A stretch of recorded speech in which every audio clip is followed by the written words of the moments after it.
क्या शेख गड़ियाबाजी को थप्पड़ मारेगा? गड़ियाबाजी अभी शेख के हाथ से अपना हाथ छुड़वाती ही है कि शारिक गुस्से में उन पर चीख पड़ता है, तुम होती कौन हो मुझे इस घर से निकालने वाली? याद रखो, अगर किसी को इस घर से निकालना हुआ तो मैं तुम्हें निकालूंगा। गड़ियाबाजी कुछ कहने ही वाली होती है कि अचानक अपनी फाइल से चंद कागजात निकालकर शारिक के सामने रख देती है। ये देखो, यह घर अब अहमर के नाम है। तुम किस बात का गुरूर लिए फिर रहे हो? तुमने रिश्ते तोड़ने के अलावा किया क्या है? कभी अपने भाइयों के बारे में सोचा? कभी अपनी बहनों का सोचा? शारिक कागजात देकर एक लम्हे के लिए खामोश हो जाता है, लेकिन उसका गुस्सा कम होने के बजाय और बढ़ जाता है। मुझे किसी कागज से डराने की कोशिश मत करो। गड़ियाबाजी अफसोस से कहती है, शारिक जिंदगी हमेशा लड़ाई से नहीं गुजरती, कभी बैठकर मसला हल भी किया जाता है। अगर सब मिलकर काम करेंगे तो यह घर भी बचेगा और इज्जत भी। लेकिन तुमने तो जैसे जद कर रखी है कि हर रिश्ते को अपने हाथों से खत्म करना है। यह बात शारिक को मजीद भड़का देती है। गुस्से में वह गड़ियाबाजी पर हाथ उठा देता है। घर में एकदम सुन्नाटा छा जाता है। मारिया यह मंजर देखकर कांप जाती है। वो फौरन अपना फोन उठाती है और हमजा को कॉल करती है। हमजा भाई, शाहरुख भाई ने गड़ियाबाजी पर हाथ उठाया है, आप फौरन आए। हमजा चंद लम्हों के लिए खामोश रहता है, फिर गुस्से में कहता है, तुम फिक्र मत करो, मैं अभी पहुंचता हूँ। कुछ ही देर बाद हमजा पुलिस के साथ घर पहुंच जाता है। शेख पुलिस को देखकर हैरान रह जाता है, यह क्या तमाशा है? हमजा आगे बढ़कर कहता है, तमाशा तुमने बनाया है शारिक। अपनी बहन पर हाथ उठाकर तुमने सिर्फ हद नहीं पार की बल्कि कानून भी तोड़ा है। पुलिस अफसर शारिक को हिरासत में ले लेता है। शारिक चीखता रहता है, तुम सब मुझे फंसा रहे हो, मैं किसी को नहीं छोड़ूंगा। लेकिन इस बार कोई उसकी बात सुनने के लिए तैयार नहीं होता। गुड़ियाबाजी आंखों में आंसू लिए सिर्फ इतना कहती है, मैंने हमेशा चाहा था कि मेरा भाई सधड़ जाए, लेकिन आज मुझे पहली बार डर लग रहा है कि कहीं यह गुस्सा उसे हमेशा के लिए हम सबसे दूर न कर दे। मगर नाजरीन, असल राज अभी बाकी है, क्योंकि पुलिस को शारिक के कमरे से एक ऐसी फाइल मिलती है जिसमें मारिया के अगवा से मुताल्लिक कुछ हैरानकिन मालूमात मौजूद होती हैं। अब सवाल यह है कि क्या मारिया के अगवा के पीछे सिर्फ नाजिन है या शारिक भी उस साजिश का हिस्सा था? अगले हिस्से में यह राज खुलते ही पूरे खानदान के कदमों तले जमीन निकल जाएगी। शारिक जेल की सुलाखों के पीछे बैठा पहली बार अपनी जिंदगी के फैसलों पर पछता रहा होता है। उसे बार बार गड़ियाबाजी का चेहरा याद आ रहा होता है, जब उसने गुस्से में अपनी ही बहन पर हाथ उठाया था। शारिक अपने आंसू पूछते हुए कहता है, मैंने क्या कर दिया? जिन लोगों को मुझे तहफ़्फ़ुज़ देना चाहिए था, मैंने उन्हीं को तकलीफ दी। अगर गड़ियाबाजी मुझे कभी माफ न करें तो शायद वो हक बजा जाने होंगी। दूसरी तरफ घर में हमजा गड़ियाबाजी को देकर फैसला सुनाता है, अब तुम इस घर में वापस नहीं जाओगी। गड़ियाबाजी हैरान होकर पूछती है, हमजा तुम ये क्या कह रहे हो? हमजा संजीदगी से जवाब देता है, मैं तुम्हें दोबारा वहाँ नहीं भेज सकता। तुम मेरी बीवी हो, मैं तुम्हें अपने सामने दोबारा किसी के हाथों जलील होते नहीं देख सकता। पहले शेख ने तुम पर हाथ उठाया, फिर घर के बाकी लोग भी हर वक्त लड़ते रहते हैं। मुझे नहीं मालूम अगली बार क्या हो जाए। अहमर फौरन आगे बढ़ता है, मैंने क्या कर दिया?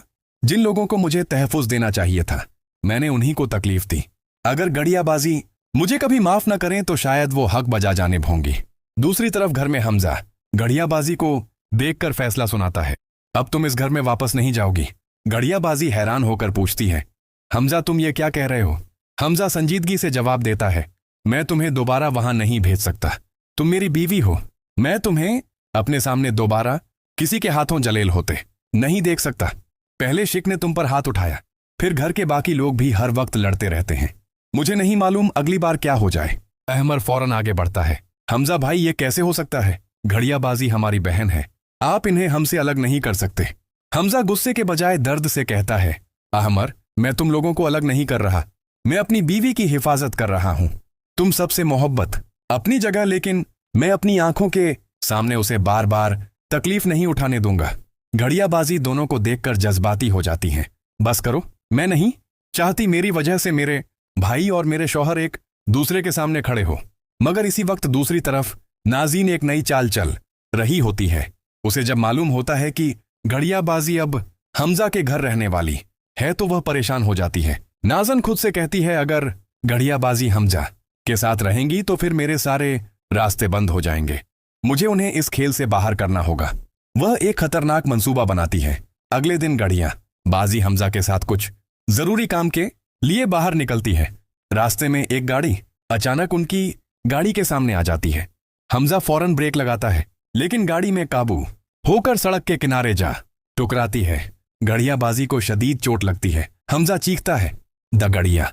वह फौरन उसे गाड़ी से निकालता है और एम्बुलेंस बुलाता है। अस्पताल में डॉक्टर फौरन गड़ियाबाजी को इमरजेंसी में ले जाते हैं। हमजा के हाथ कांप रहे होते हैं।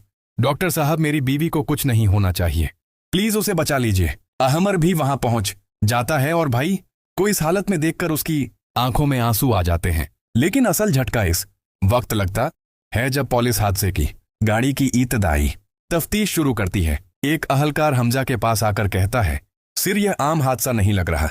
हमजा चौंक जाता है, क्या मतलब? पुलिस वाला मोबाइल में एक तस्वीर दिखाता है। हादसे से कुछ देर पहले एक गाड़ी मुसलसल आप लोगों का पीछा कर रही थी और हमारे पास इस गाड़ी का नंबर भी आ गया है। अहमर तस्वीर देखते ही चौंक जाता है। यह गाड़ी वो कुछ कहने ही वाला होता है कि अचानक खामोश हो जाता है। हमजा पूछता है, अहमर क्या हुआ, तुम उसे जानते हो? अहमर गहरी सांस लेता है और कहता है, हमजा भाई है, गाड़ी नाजरीन के एक जानने वाले के नाम पर है। दोनों एक दूसरे को देखते रह जाते हैं।